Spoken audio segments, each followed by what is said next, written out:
You ask Tiger to solve. This deals with linear equations with one unknown. The final result is s equals 8/7. Let's solve it step by step. Group all constants on the right side of the equation. Add 16 to both sides. Simplify the arithmetic.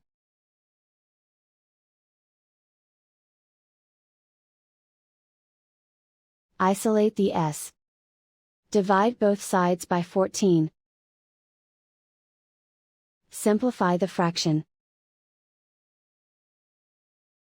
Find the greatest common factor of the numerator and denominator. Factor out and cancel the greatest common factor. And so the final result is s equals 8/7.